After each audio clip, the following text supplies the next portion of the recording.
Olá, tudo bem?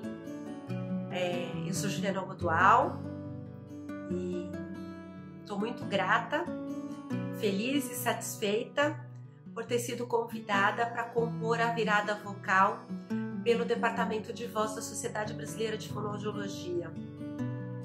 E aproveito esse momento para tornar público a minha gratidão, meu reconhecimento e a valorização não só da nossa sociedade científica, como também da atual diretoria da Sociedade Brasileira de Fonoaudiologia como um todo. Uma diretoria moderna, arrojada, que está trazendo a sua marca, como tantas outras diretorias trouxeram. É muito rico poder perceber que a cada turma que assume cuidar da nossa sociedade científica, um novo degrau, a gente sobe um novo degrau, né? Uma nova etapa, um novo caminho, e esse em especial está vindo em um bom tempo, um tempo em que a tecnologia está sendo cada vez mais importante, o que leva para o tema da minha contribuição aqui com essa virada vocal, que é o papel da comunicação, ou como a comunicação funciona nesses tempos em que estamos vivendo uma Covid-19, uma pandemia do coronavírus. E vou começar falando que o grande desafio que clientes, fonoaudiólogos, professores e todas as categorias, não só no Brasil, mas no mundo todo, estão vivendo hoje, é como transformar algo que era feito de forma presencial e às vezes até com pouca atenção automática, está sendo feita em ambiente virtual, com tanta tecnologia. Já aproveito para falar que a tecnologia, ao mesmo tempo que ela ajuda, ela coloca um foco bem grande nas nossas qualidades, tanto as qualidades de luz quanto as da sombra. E isso é uma realidade para todos nós. Então, naquilo em que nós somos bons em termos de comunicação, seremos vistos como ainda melhor, e nas nossas dificuldades também seremos vistos com marcas mais claras. E para mim isso é um desafio.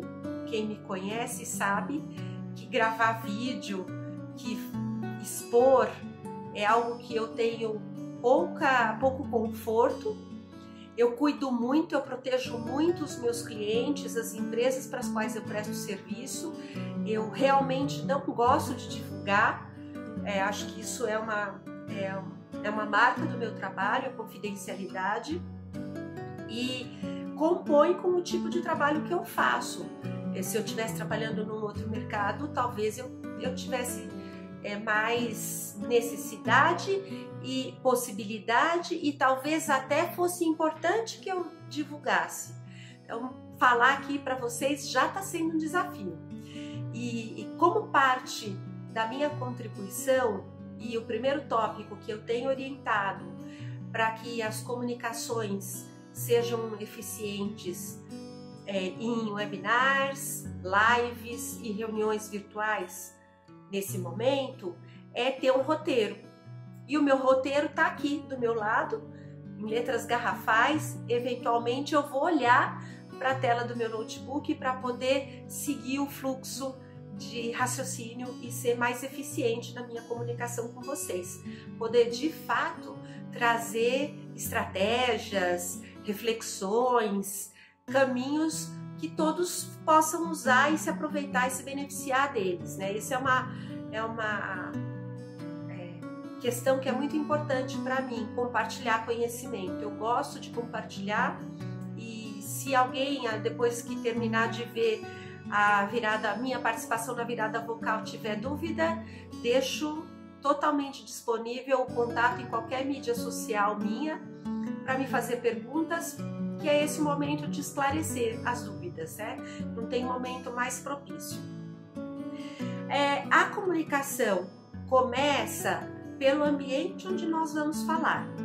E aí eu já vou compartilhar com vocês uma pesquisa que foi feita pelo YouTube já há pelo menos uns 2 anos atrás, com Big Data, para usar o português bem claro, que indicou e indica que quando alguém está vendo um vídeo no YouTube, essas pessoas geralmente não ficam olhando para o rosto de quem fala, as pessoas olham para o entorno.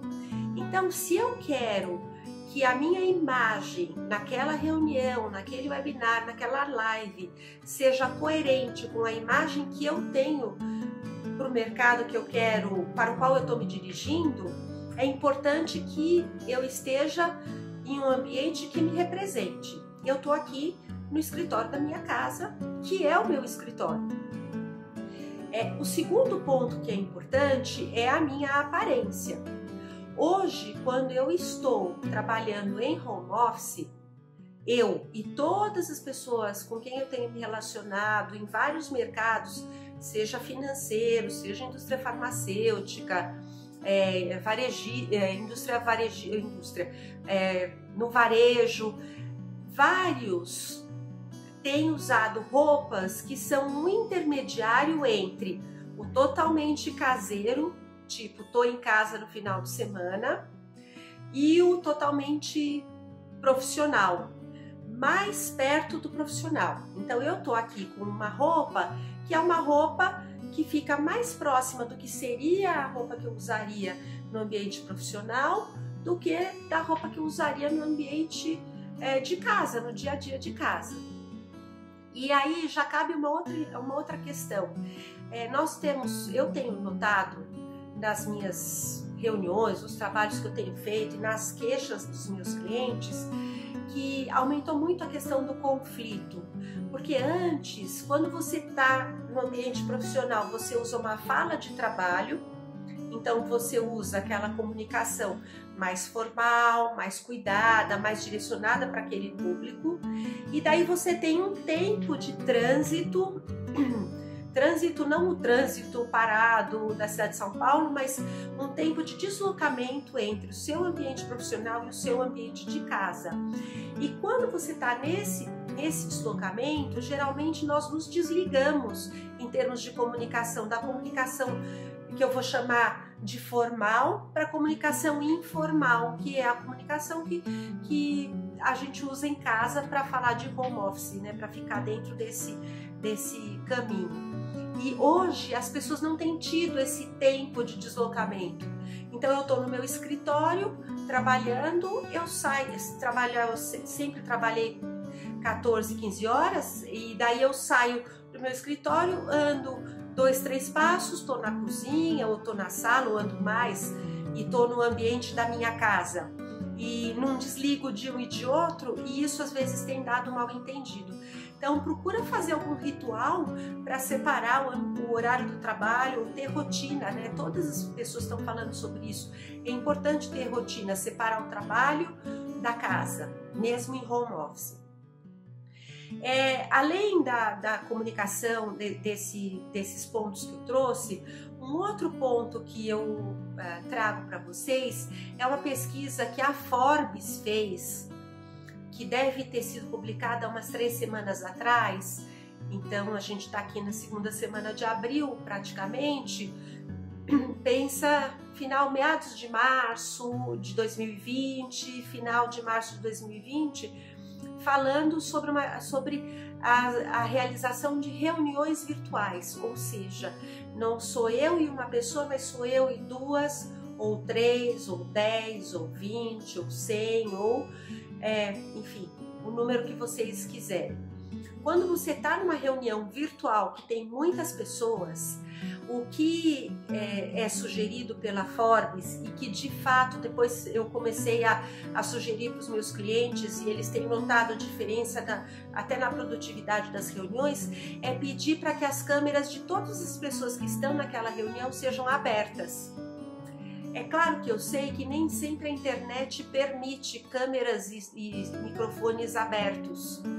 E aí eu já recomendo os microfones fechados, para evitar ruído, deixar aberto só o microfone de quem está falando. mas a câmera aberta. E vou abrir um parênteses, tomar cuidado que se você tá com a câmera aberta, eu recebi um meme outro dia de uma pessoa que estava numa reunião e ela foi no banheiro com a câmera aberta. Então lembrar que você está participando de uma reunião, você está na sua casa, mas é uma reunião e você está com a câmera aberta, prestar atenção, ter presença naquele momento, né? É até engraçado, mas é real. Eu essa semana mesmo, ontem, uma pessoa com quem eu estava conversando, fazendo uma reunião, contou que aconteceu a mesma coisa. Quer dizer, não é só um meme. Tomar cuidado, tá?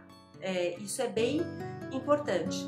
Fazer um combinado em reuniões onde tem várias pessoas de como vocês vão sinalizar de que eu tô falando, você quer falar, o outro quer falar, como que isso vai ser sinalizado? Alguns aplicativos de reuniões têm isso, às vezes o chat pode ser um combinado e às vezes levantar a mão indicando que quer falar, como a gente fazia em sala de aula. Levanta a mão e o professor fala, pode falar. São alguns combinados e aí para cada realidade é necessário fazer um combinado diferente. E lembrar que quando você está em reunião, é importante fazer frases mais curtas e ter mais assertividade na sua comunicação, valorizar mais a sua entonação, usar mais a voz a seu favor para a transmissão daquela mensagem. Por quê? Porque se eu fizer uma fala muito longa, eu vou cansar as pessoas e elas vão começar a olhar as outras abas abertas no notebook. Elas seguramente não vão ficar na reunião, mesmo que elas estejam com a câmera aberta. Então, falar entre um minuto e meio e dar espaço para outras pessoas falarem. Se você vê que as pessoas não estão falando, faça uma pergunta, estimule que elas falem para que tenha essa alteração de turno linguístico. Que me leva para o outro ponto que eu gostaria de trazer para vocês. O quanto a escuta tem sido mais valorizada nas reuniões virtuais, porque a internet não consegue fazer o som de duas pessoas falando ao mesmo tempo. Se duas pessoas começam a falar, que é uma coisa comum quando nós estamos ao vivo e a cores, numa mesa de reunião, no ambiente virtual isso não é permitido, então é obrigado a esperar um outro terminar de falar. O que reforça e valoriza a importância para você falar mais rápido e transmitir a mensagem de uma forma mais eficiente.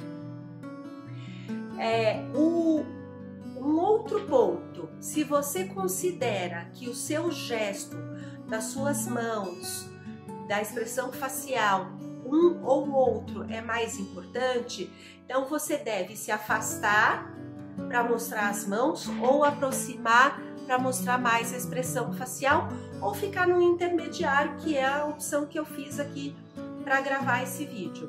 Por quê? Porque para algumas pessoas demonstrar claramente a expressão facial é mais importante, para outras o gesto dá mais vida.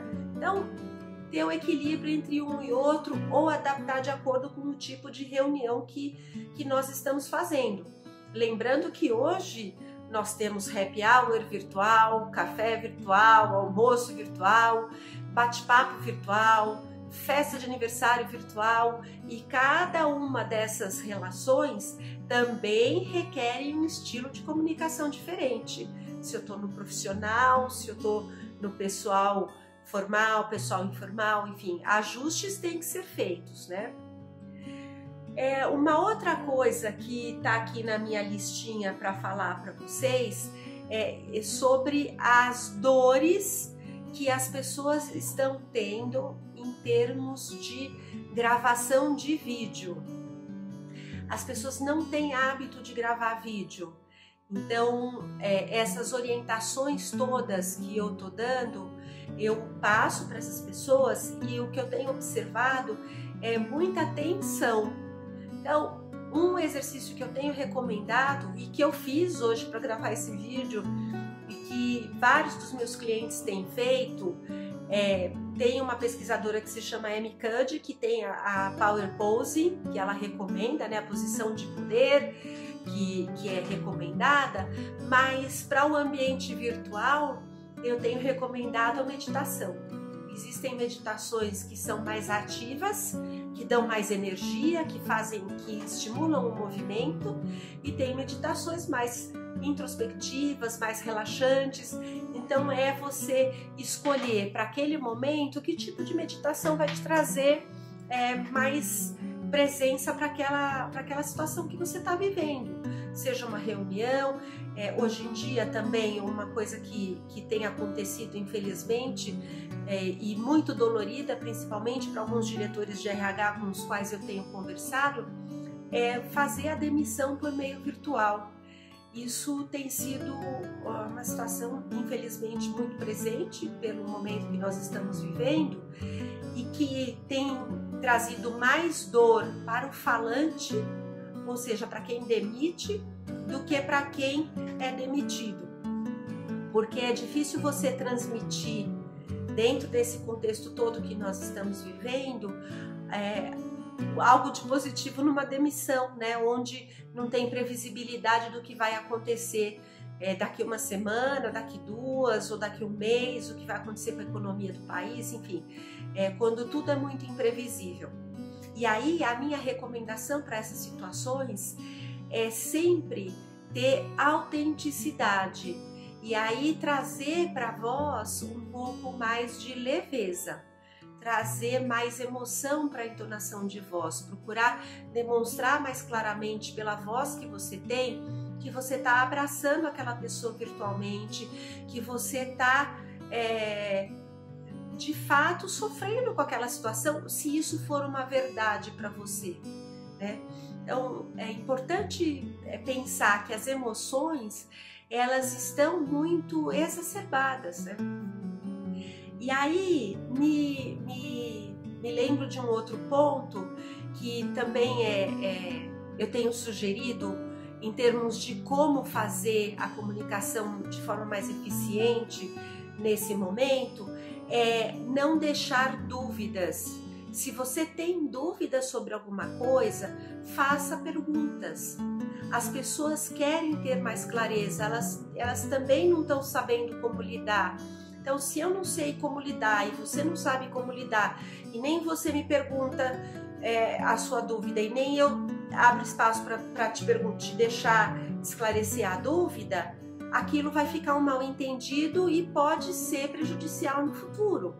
Porque a relação hoje ela está sendo virtual. Para alguns que nunca me viram falar, vai ser a primeira vez que estão me vendo, mas para quem já me conhece, vai saber quem eu sou, sabe o que eu penso e já tem uma opinião formada sobre mim, né? Então, isso tudo está na comunicação. E quem não me conhece vai me conhecer daqui a pouco, ou quem me conhece vai me rever depois dessa situação toda, também tem que saber que a gente muda o tempo todo, né? Então, é importante ter coerência com aquilo que nós acreditamos e entender o momento que nós estamos vivendo. É um momento complexo, é um momento que requer muito amor, muita doação, e isso tem que aparecer na nossa comunicação. Tem que aparecer o tempo inteiro na nossa comunicação. E para finalizar, algo que eu tenho batalhado muito é para que a confiança seja cada vez mais constante nos relacionamentos, para que tenha verdade, para que tenha coerência, porque eu acredito seriamente de que é só a verdade, a coerência que faz com que as pessoas consigam ter relações mais saudáveis, principalmente considerando o aparelho que existe hoje entre eu e você. Muito obrigada, eu fico à disposição, como eu disse, nas redes sociais, tanto pela Sociedade Brasileira de Fonoaudiologia, para esclarecer, trazer outras questões, para participar outras vezes, desafio aceito e estou muito, muito feliz de contribuir com o meu conhecimento. Sucesso para todos e a gente se vê no congresso online. Olha que bacana! Até já! Um abraço!